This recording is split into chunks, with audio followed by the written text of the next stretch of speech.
Toi qui es trop gentil au quartier, quand on te parle, tu dis non, laissez, c'est pour l'amour de Dieu là. Voici trois choses qui vont t'arriver à 100%.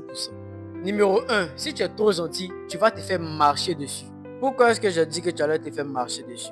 Eh bien, parce que quand tu dis oui à tout, les gens comprennent que tu es disponible pour eux tout le temps. Du coup, ils vont presque arrêter de te demander. Et à la place, ils vont commencer à t'exiger des choses, à te mettre sous la pression. Mais tu n'as pas mis de limites, donc ils vont en profiter. Et c'est normal. C'est avec plaisir même qu'ils vont en profiter. Par exemple, tu travailles dans une boîte avec des gens et tu décides d'aider un collègue à finir son travail. Il n'y a rien de plus normal, ça peut arriver.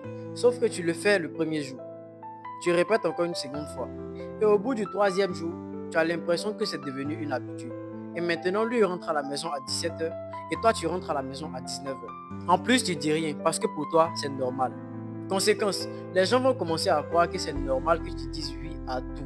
Oui, vu que c'est ce que toi-même tu montres. Et en plus, ils ne vont même pas te voir comme quelqu'un de gentil en vrai. Ils vont te prendre juste pour un acquis. Oui, et quand on te prend comme pour acquis, c'est très dangereux. C'est très très dangereux. Si tu es trop gentil, voici la deuxième chose qui va t'arriver. Frère, tu vas t'oublier toi-même. Oui, pourquoi? Parce qu'être là toujours pour les autres, ça demande énormément de temps.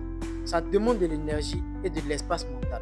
Si tu n'apprends pas à choisir, tu vas simplement vivre pour les autres, jamais pour toi.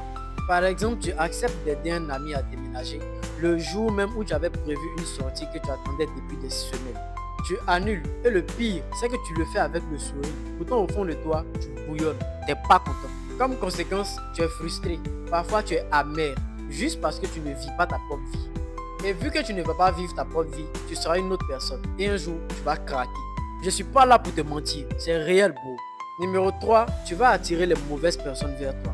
Des personnes qui vont te faire sentir le cadenas de la vie. Toi, tu ne connais pas encore. Sachez que les personnes qui sont saines, les personnes qui ont de la bonne volonté, respectent toujours les limites.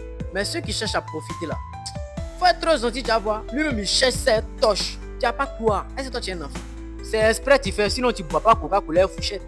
Les gars, moi, mon combat là, ce n'est pas de vous rendre méchant. Je veux juste attirer votre attention sur comment les gens peuvent vous voir.